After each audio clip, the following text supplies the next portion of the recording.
this one weekend that I came down to LA on Peep's, beckon. It changed a lot for me, because when I moved to LA, I started to that became my job. I quit my job and it became my job. This is in really early 2017.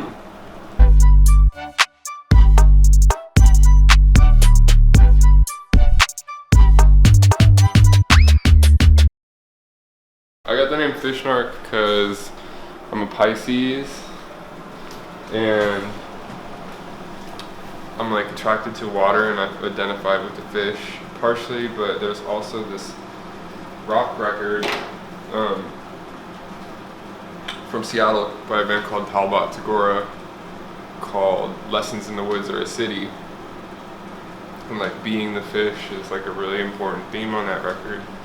And I really wanted to pay homage to it.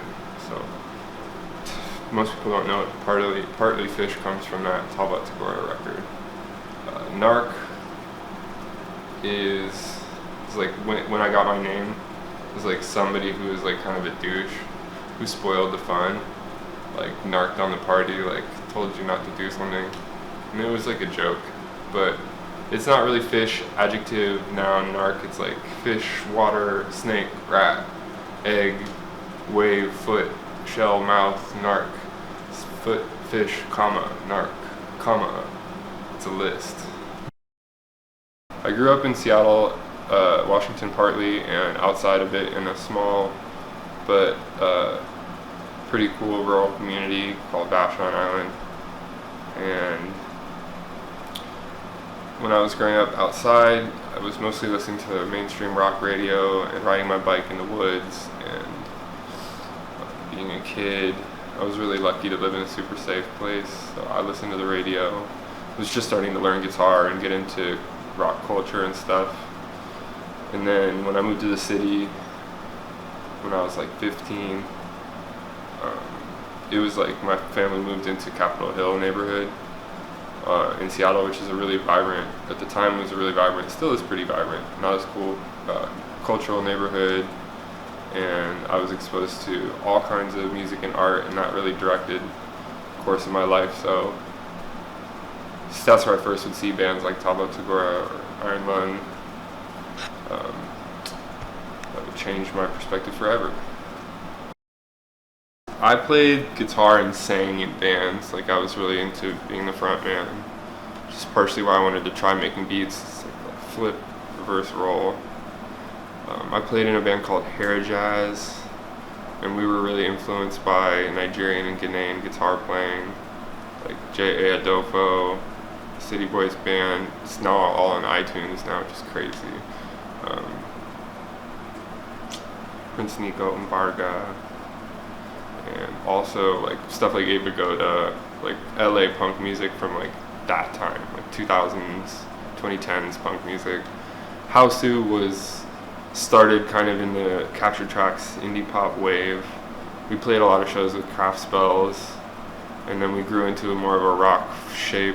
It was influenced by like the Chameleons UK, U2 and Interpol and stuff like that, with also like a heavier side to it. So I don't know, just like a lot of music across the punk and post-punk spectrum, shoegazer and indie pop and stuff like that.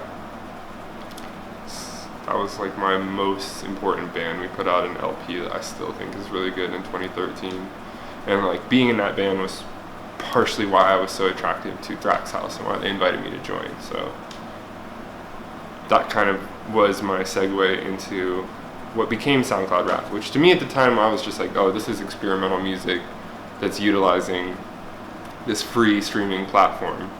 I didn't think about it like the other way around. I was like, oh yeah, experimental music goes on a free platform, duh. I was my last year in college, towards the end, and I had been really like so stoked on Kinayata, because I was like, finally, this young punk rapper from the city, like who has like this style no one else has. He's connected to Space Ghost Perp and Raider Clan, and I was already a big fan of Raider Clan. I didn't really know too much about other members of Goth Money, but I was a huge Black Cray fan, and Lil Ugly main fan. So those are the only shits I was really a fan of.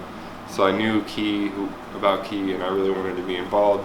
I had been booking DIY tours down the coast for as long as I'd been in bands, because it was easier to book yourself, more fun to play warehouses than play clubs, especially being underage a lot of the time I was touring. And I was brought in at Thraxxhouse as a booking agent, which is really funny. And I helped book a tour that was originally going to be Marcy, Maine, Black Cray, Macned, and Kenyatta.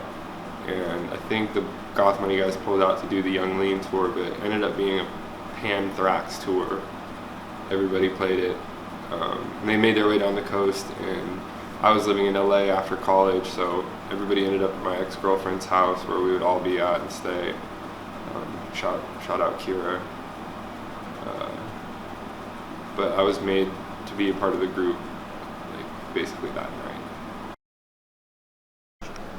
Style of production is like synthesized from like learning with my other GBC brethren, so definitely been influenced by Horsehead and Netarb and Jay, Fantasy Camp to an extent, but also structurally from writing my own songs and playing in bands and having intros, up points, mid points, low points, high points. It's the basic premise of my beats. It's like intro, big hooky part, brings it down, brings it back up a little bit, brings it down more, brings it up, brings it back down, kind of like some mountains and valleys. And that came from rock music, and how I wrote my own songs. Let's see, but I think it was like studio sessions that really taught me the most, like just like being there and working with other producers, or hearing how artists got on my songs for the first time rather than getting them back in an email. Like watching them record, I could find the weak points of what I was doing and just identify them. So I learned a lot from working with Big Head and from Better Off Dead to who I worked with a lot in LA, because we would just work in person, and Big Head is so fucking good. So he would flip one of my guitar lines and I would just be like, okay, this is a really good beat. This is what a guitar beat could be. Obviously, like, I make really different beats from both of those guys, but... And then I've constantly collaborated with Better Off Dead. Made probably 30 beats with him, I think. Just that experience of being in person, working out these little issues. What can we do? How can this be better? How can this be the best? That's been a big influence on my beat style. It was 1 session to make the beats, 2 sessions to make the songs. The beats, I was sitting in my apartment alone, and I made these guitar lines for him, and then I ended up going to a session at a studio in Hollywood where I made all the beats for them when they were on shrooms. It was him and Gabe and another guy. So I was making these beats in front of them and they were tripping out. It was really cool. And then the next few days we went to a studio in North Hollywood and recorded 2 songs in one night, and then one of the songs, also the song Black Jeep, Cold Heart, and Macned the second night. And they were like, we knew we had done something special with the music, but they were pretty normal sessions, to be honest. We were drinking Molly water and smoking weed and just chilling. It was pretty low-key. Writing bars, joking. Everybody was kind of like rapping together, like working on melodies. Like it was like a normal thing, like not rapping together, but like the artists who sang were kind of helping each other with melodies. I was in the background. I'd be like, well, this might be a cool bar. Here's a cool melody. But mostly like watching them go. And engineering, it was Better Off Dead engineering. It was like family. It was really comfortable. It was a lot harder because we had no hookups or budgets or anything. We just fucking started going at he was staying with me in my really tiny apartment in MacArthur Park, and we were just like bored and sad. We were like it was just not good at the time. We started before Goth Angel Sinner started. So we just kind of were recording over these beats, and I was making them, but we mostly had them prepped and ready to go. But I was making new beats for him until we had 9 or 10. We probably had 10 or 11 originally, and got pared down to 9. And we recorded them all in my apartment, and they didn't sound that good, but we demoed them all. And we got really drunk every day for like 3 days. And just fucking every song until it was done. Which we ended up needing to redo. And when Peep was in London, he was like, go ahead, record in my house, like stay in my house. So Jans had just moved out of his place in Phoenix to LA and was gonna stay with me, but it's easier to, because my place was so small, for him to stay at Peep's. So Peep was gone, and we were recording vocals, and the fuck. We redid all the vocals at Peep's, and then Jans mixed everything at Peep's on Peep's computer, and we got his feature at Nedarb's house a little bit later. It's going to be a song with Tracy originally, but MacNed was making too much fun of the beat, and Tracy lost his desire to do the song. I'll never forgive him for it. Yeah. It was cool. I just gave you a synopsis of what happened. I didn't really tell you about it. It was really homespun. Like, we did everything on like personal drive. It was fucking hard to do. It's hard to finish. This is challenging emotional material. And we were not at a place where we felt like we had any backup or anything really to lose. We were just like, damn, it's gotta go. We gotta get this shit done, or like, what else are we gonna say for ourselves? And it was cathartic when it came out. Still think those songs are incredible. Garbage was really fun, but stressful, because Brennan's really picky about his mixes. So we had to do a lot of revising on Garbage. Actually, 3 of those songs were brand new at the end. We made a lot in person here while he was in New York visiting his family. We made 4 or 5 songs, enough to finish it. And then when he got home, he wasn't satisfied, so I made him like 3 new beats, and those he recorded, figured out his vocal style, and then re-recorded everything else. So what you hear on Garbage is actually like the 3rd take of each song. Drowning I just finished like this week.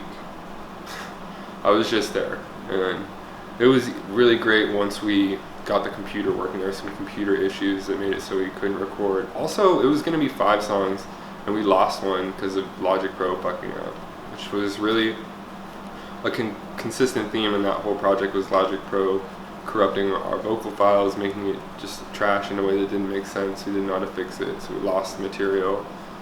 But Brennan pushes me hardest. He pushes me to be better at everything, to make my beats more simple and more powerful.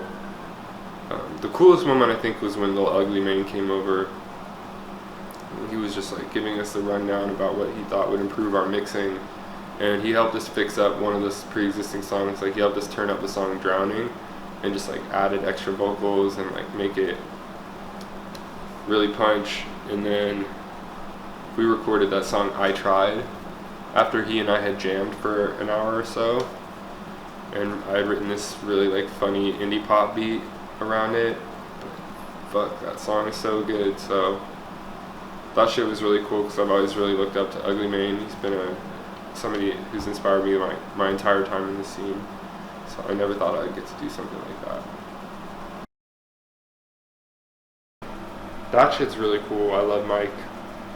He is one of the reasons that Goth Boy Click exists, no doubt. Originally, so important to Nedarb, so important to me. He's an amazing artist too. Obviously, gassing him, but we just sit down and we start. No bullshit.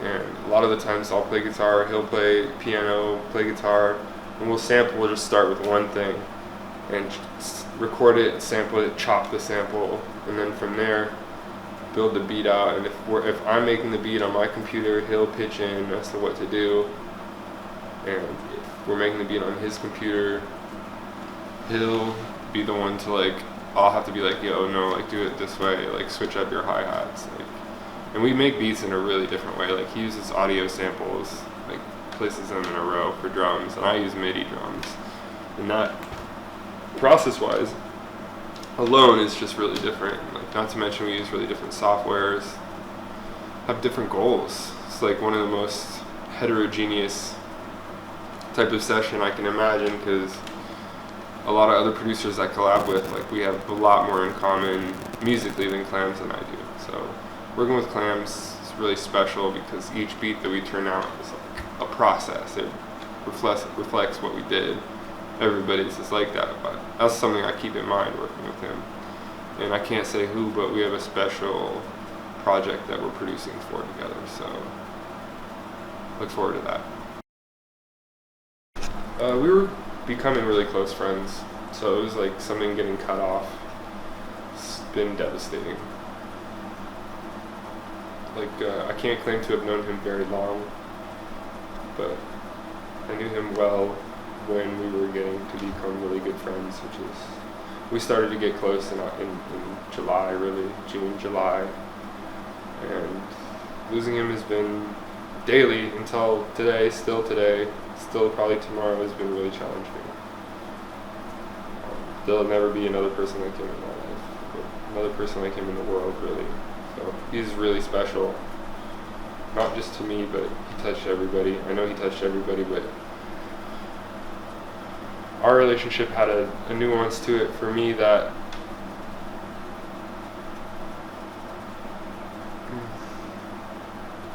I don't know. I'd be grateful to have in other relationships with other people, but it's just not common. I feel like there wasn't any big pinnacle moment. It was just the little moments throughout the tour that were the best, like a one-off joke at a gas station, or like some really out-of-pocket fans who like saw us post on Instagram and screeched around to find us in a restaurant, and like not that experience, but the way we would joke about it afterwards, like little stuff. That was really the critical thing about Pete, was like he had a monumental impact, but you didn't have to be monumental with him for it to be fucking special. He was funny. Shit caught his eye, caught his ear, and he would just take this detail that other people wouldn't notice and bring it to light, and magnify it and make it funny. Usually, it was usually about humor. Do you know what I mean?